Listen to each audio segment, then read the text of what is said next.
నల్గొండ జిల్లా మిర్యాలగూడలో ఓ యువతి అద్భుత ప్రతిభ కనపరిచింది. లక్ష్మీ నరసింహుడిపై ఉన్న భక్తిని చాటుకుంది. ఈ నెల 21వ తేదీన మట్టంపల్లి శ్రీ లక్ష్మీ నరసింహస్వామి వారి కళ్యాణానికి సమర్పించే తలంబ్రాలపై నరసింహ నామాన్ని లిఖించింది గుంటూరు గేయవర్షన్. 27,116 బియ్యపు గింజలపై నరసింహనామం రూపొందించింది. 41 రోజుల పాటు దీక్షకు చిహ్నంగా ఇలా భక్తి భావాన్ని, స్వామివారిపై ఉన్న భక్తిని నిరూపించుకుంది. ప్రతి బియ్యపు గింజపై నరసింహ నామాన్ని రాస్తూనే 13 గింజలపై నరసింహస్వామి మంత్రాన్ని కూడా రాసి ఔరా అనిపించింది. ఈ తలంబ్రాలను ఈ నెల 21న మట్టపల్లి లక్ష్మీ నరసింహస్వామి వారి కళ్యాణ రోజున సమర్పించనున్నట్లు తెలిపింది గేయవర్షిని. కాగా హర్షవర్ధిని ప్రతిభను పలువురు ప్రశంసించారు.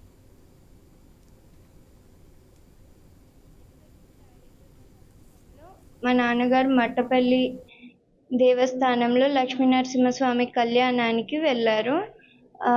స్వామివారి తలంబ్రాల పైన నరసింహస్వామి నామాన్ని రాయాలని అనుకున్నారు, కానీ వారు రాయలేకపోయారు. ఆ కోరికను నేను నెరవేర్చాలని అనుకుంటున్నాను. మే 21వ తారీఖున లక్ష్మీ నరసింహస్వామి కళ్యాణం కల్లా 31,116 బియ్యపు గింజల పైన నరసింహస్వామి నామాన్ని రాయాలనుకుంటున్నాను. 41 రోజుల్లో 27,116 గింజల పైన రాశాను ఇప్పటి వరకు. అది కూడా మౌనం పాటిస్తూ ఉపవాస దీక్షలతో రాశాను.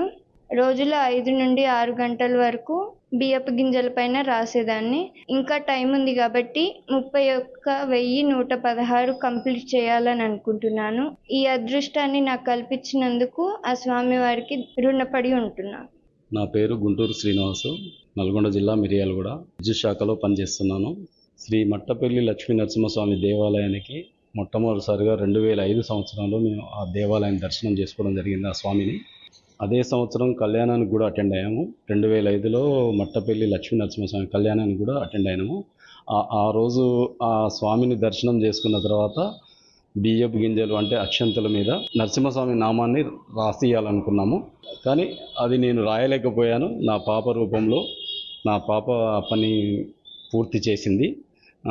లక్ష్మీ నరసింహస్వామి కళ్యాణానికి ఈ నెల మే 21న జరిగే కళ్యాణానికి తలంబ్రాల బియ్యానికి నరసింహస్వామి నామాన్ని లిఖిస్తూ 41 రోజులు 27,100